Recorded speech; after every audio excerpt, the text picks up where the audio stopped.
Hey there, I'm Paul and welcome to my channel Cheesemondo. Today we're going to be talking about Aspergers Syndrome.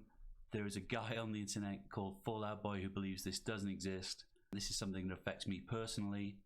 So let's see what this cockwomble's got to say.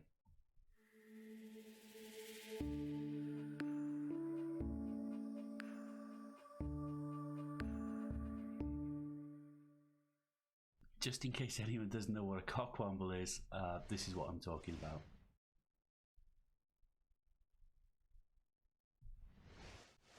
As I said in the intro, Asperger's Syndrome affects me personally.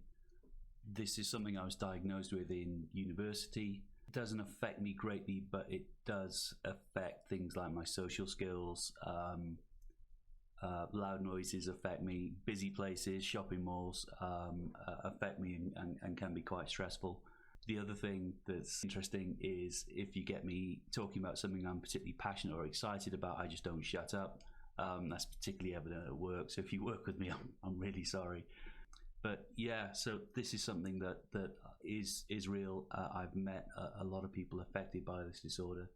And for somebody to just make a video just flat out denying it all and calling us lazy or giving us an excuse, it really triggered me the first time I saw it. So let's take a look at this video and see where this guy's gone wrong. Hello, YouTube. ValidationBoy here. Hello. Is Asperger's even real? Yes. There are no biomedical indicators for Asperger's. There are no actual tests for Asperger's. There are literally no diagnostic criteria for Asperger's. See, we're already not off to a good start. Back in 2013, the American Psychiatric Association released the 5th edition of its Diagnostic and Statistical Manual of Mental Disorders, known as DSM-5.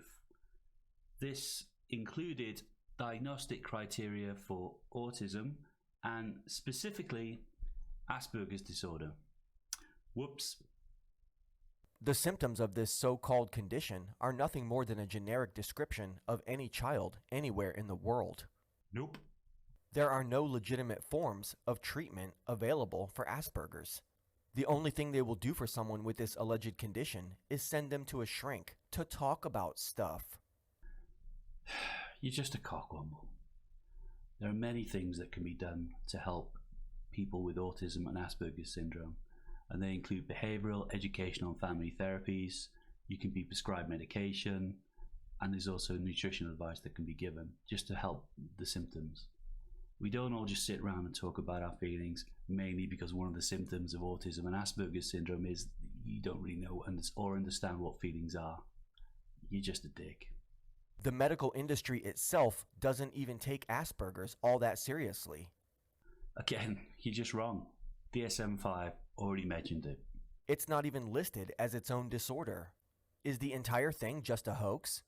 Think about it. It's a unique condition that no doctor can accurately describe. This is going to get tedious. DSM-5. And it grants the patient a free pass out of any social situation they don't feel like participating in. How convenient. It's almost like having a cheat code at life that everyone around you is awkwardly forced to play along with. People with Asperger's syndrome and autism don't try to opt out of stuff. They don't want to be left on their own. For me, social situations, family gatherings, shopping malls, that kind of thing. Some days just the pressure of being around people, the noise, the distraction, the lights, the whole thing just becomes completely overwhelming. And luckily, I'm old enough and able enough to know how to deal with that. Younger people with Asperger's syndrome, autism, just break down, they fold, and to say that it's a way of opting out of things they don't want to do is just a really crappy thing to say, to be honest.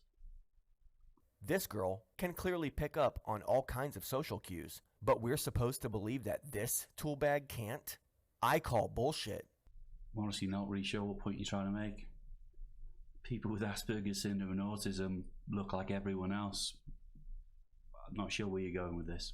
And why is it that most people who claim to have Asperger's don't seem to care about their hygiene or outward appearance? How big of a part does laziness and entitlement play in all of this? It's an isolating, frustrating, and for families, it can destroy them. And for you to say it's just laziness, entitlement is just stupid. You've done no research. You've made no attempt to understand any of the symptoms. You've just decided that this doesn't exist and you're going to make a video about it. You're just an idiot. He then goes on to close out the video explaining that Asperger's or autistic traits in children are just weird quirks that are mismanaged by parents and ultimately become some weird variant of Munchausen syndrome. He's completely deluded, and I don't know why people make videos like this. If you think you might have autism yourself, or you've got somebody with autism in your family, I've placed 2 links in the description to British and American resources that you can use. Please don't pay any attention to this guy's video at all. If you are struggling with autism or you think you might have it, your first port of call should be your doctor. That's the best place to take advice. Don't be Googling, have I got autism and things like that. Go straight to your doctor and they will point you in the right direction. Other than that, thank you very much for watching. I've been Cheesemondo and I'll see you again very, very soon. Thank you. Bye.